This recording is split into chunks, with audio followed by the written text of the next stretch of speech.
Bonjour, c'est Anne. Aujourd'hui, je voudrais vous montrer un petit peu, à quel point c'est, crucial de réfléchir à vos marges et à vos prix et à vos coûts. Parce que c'est vraiment la chose la plus importante quand on se lance dans une entreprise, quelle qu'elle soit créative ou qu'elle soit autre chose, il faut faire un bénéfice pour survivre. Si vous ne gagnez pas d'argent, vous ne survivrez pas. Et des fois, quand on travaille depuis chez soi, on perd un tout petit peu ça de vue et donc finalement, ça devient un gouffre financier et on ne sait pas très bien pourquoi. Alors donc, pour fixer vos prix, il faut tenir compte de tous les coûts que vous avez. Ça ne veut pas seulement dire, attendez, je suis en train d'essayer d'ajuster mon micro, voilà. Ça ne veut pas seulement dire de tenir compte pardon, du coût des matières premières, mais je vais vous montrer un petit exemple ici du tableur de comptabilité que j'utilise. Alors je vous rappelle que je suis en Suisse, donc la comptabilité est un petit peu différente peut-être de la comptabilité française ou québécoise ou n'importe où vous pourriez être. Donc c'est pas, je vous dis pas d'utiliser ce modèle-là exactement, mais c'est pour vous montrer tout ce qui rentre en ligne de compte quand on cherche à déterminer le revenu d'une activité, d'accord, qu'elle soit artisanale ou autre. Donc ici, j'ai enfin, toutes les possibilités de rentrée d'argent. Alors elles sont un petit peu, il y en a qui sont plus valides, hein, il y a des choses que je fais plus, mais voilà, on a l'impression que ça fait beaucoup de colonnes, mais c'est vraiment simplement pour moi pour savoir enfin, quelle activité rapporte quoi en fait. Maintenant, on va passer à la partie dépenses. Et la partie dépenses, vous allez voir qu'il y en a plusieurs pages, d'accord? Parce qu'il y a énormément de frais qui rentrent en ligne de compte. Alors là-dedans, il y a des frais que je peux déduire parce que ça va dans la comptabilité suisse pour l'activité que j'ai. Et peut-être que ça ne sera pas le cas pour vous, mais il n'empêche que ce sont des frais dont il va falloir tenir compte. Alors on va peut-être, donc je vais commencer par ce qui est chez moi ici, les frais de représentation de déplacement. Donc j'ai les frais de déplacement ici, véhicule privé, mais ça peut être des frais de déplacement de train, enfin de tout ce qui vous coûte de l'argent pour exercer votre activité. Donc ça peut être quand vous vous rendez sur une exposition, sur un marché, ça peut être quand vous allez acheter des fournitures, ça peut être quand vous vous rendez simplement sur votre lieu de travail s'il n'est pas chez vous, ou vous allez voir un fournisseur, vous allez voir des gens, une galerie qui expose vos œuvres, etc. Donc tout ça, c'est des frais de déplacement, ok? Ou frais de voyage, ça dépend un petit peu. Frais de déplacement véhicule privé, ici pour moi, c'est quelque chose de particulier, c'est l'utilisation de ma voiture. Mais frais de déplacement, frais de voyage. Ensuite, les repas hors domicile. Ça, c'est quand vous êtes sur un marché, que vous dépensez de la nourriture, par exemple, ok? Alors, tout ça, c'est les frais, c'est vraiment les frais de représentation, hein. Donc, les frais de formation éventuels, donc par exemple, si vous achetez un cours pour apprendre le marketing, ça c'est de la formation. Si vous allez suivre un cours de comptabilité, si vous allez suivre un cours de formation pour apprendre une nouvelle technique dans le domaine que vous pratiquez, tout ça sont des frais de formation qui rentrent dans le cadre de votre activité. Les frais de représentation ici, c'est la publicité principalement. Donc, par exemple, les cartes de visite, d'accord? Tout ça, c'est les flyers, les choses que vous imprimez, les affiches, tout ça, ça fait partie des choses dont il faut tenir compte aussi dans les frais de l'activité. Frais de prospection, ça peut être la publicité, si vous payez de la publicité, des annonces sur Facebook ou dans les journaux ou ailleurs, d'accord? Donc, évidemment, ça fait aussi partie des frais d'exploitation de votre activité.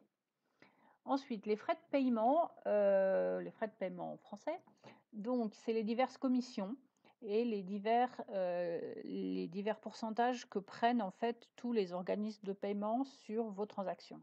Donc ici, moi j'ai les commissions Etsy, donc ça c'est la commission d'Etsy qui est de 5%, je crois.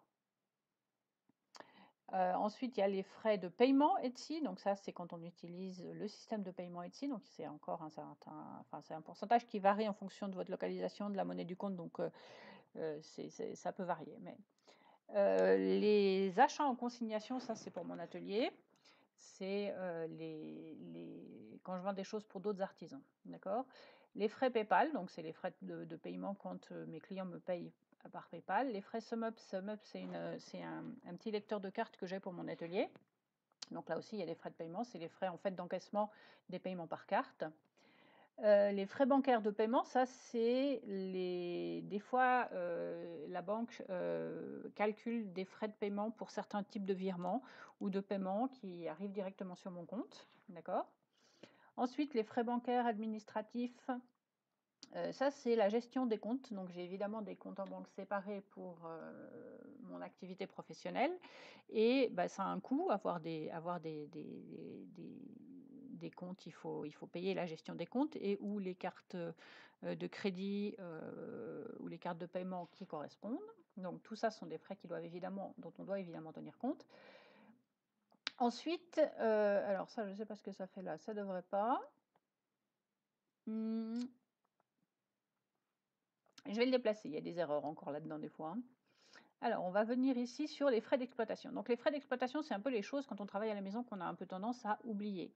Alors, les consommables, bah, c'est toutes les fournitures pour moi, à l'exception du verre et des apprêts. Donc, bah, évidemment, tout ça, ça rentre là-dedans. Donc, ça peut être, je sais pas, le scotch que vous utilisez pour faire vos paquets, les stylos dont vous avez besoin spécifiquement pour votre activité. Enfin, il y a plein de choses hein, qui rentrent en ligne de compte. Le verre, évidemment, pour moi, c'est ma matière première principale, donc forcément, il y a une colonne spécifique. Les apprêts de bijouterie également. Le cuir aussi, parce que c'est des gros montants, en fait, donc je les mets séparément dans ma comptabilité, mais vous n'êtes pas obligé. Les livres illustrations, ça c'est pour la boutique vintage. Le gaz, c'est parce que ça fait partie dans la comptabilité suisse d'un autre type de consommable. Donc, on est dans les frais d'exploitation, les frais de fonctionnement. Donc, bah, quand j'achète une bouteille de gaz pour mes chalumeaux, évidemment, je dois compter le prix du gaz dans les frais professionnels.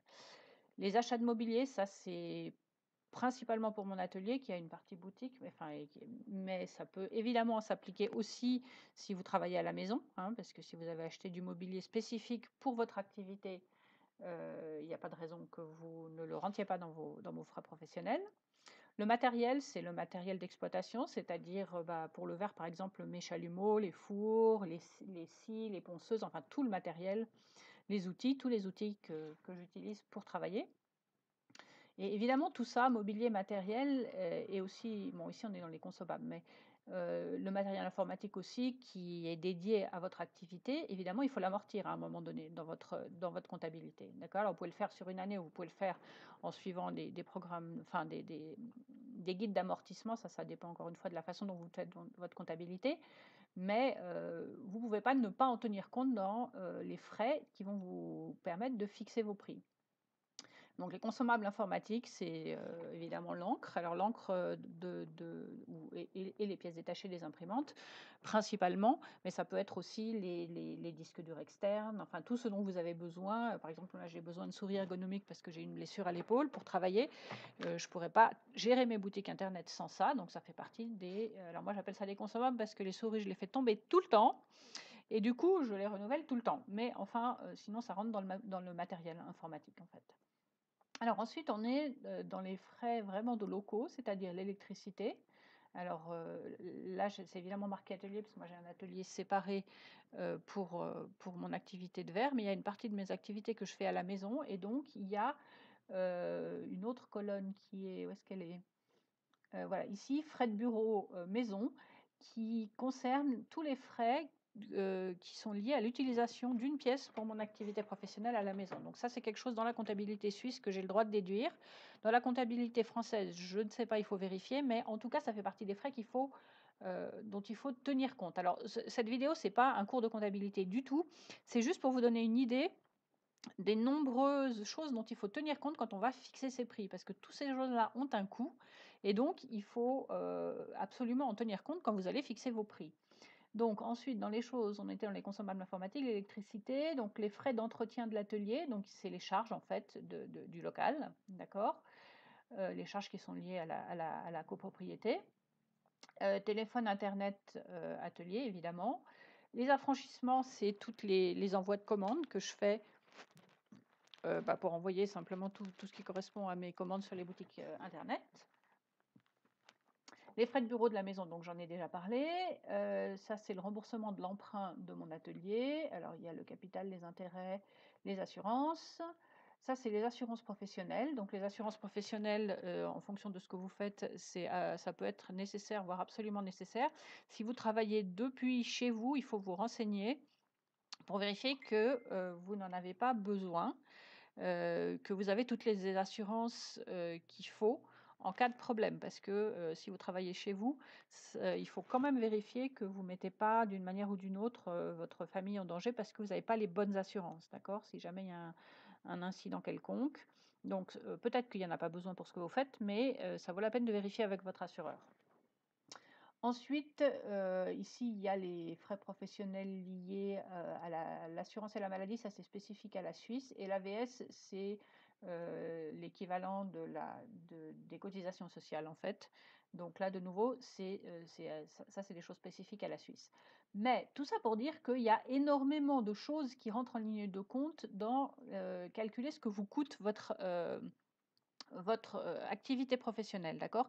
Qu'elle soit faite dans un local séparé ou qu'elle soit faite depuis chez vous, si vous ne tenez pas compte de tout ça quand vous allez fixer vos prix, et là on ne parle même pas encore de votre salaire horaire, vous ne serez pas rentable. Donc il faut vous faire, comme j'ai fait moi, alors pas forcément la même, hein, mais faites-vous un petit tableau avec tous les postes de dépenses que vous pouvez avoir, tous les trucs auxquels vous pouvez penser, d'accord?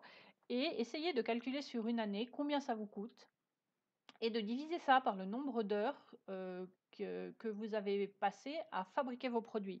Et vous allez voir ce que ça coûte en fait de fabriquer vos produits indépendamment du salaire horaire. En plus de ça, après, il faut rajouter votre salaire horaire. Alors ça, c'est à vous de le fixer, c'est à vous de voir ce que vous avez envie de gagner. Et c'est seulement là que vous allez pouvoir envisager de commencer à avoir une activité rentable et donc qui va vous permettre de gagner de l'argent. Donc que vous fassiez de l'artisanat, de la création ou quoi que ce soit, c'est valable pour tout le monde. Si votre activité n'est pas rentable, elle ne durera pas. Point. Il n'y a pas de, il y a pas de, il n'y a pas de si. D'accord? Alors voilà, j'espère que cette vidéo vous a été utile. Donc si vous l'avez aimée, vous pouvez la liker et vous abonner à ma chaîne pour savoir quand j'en publie d'autres. Et puis rejoignez mon groupe Facebook aussi pour discuter de tout ça plus en détail. À bientôt!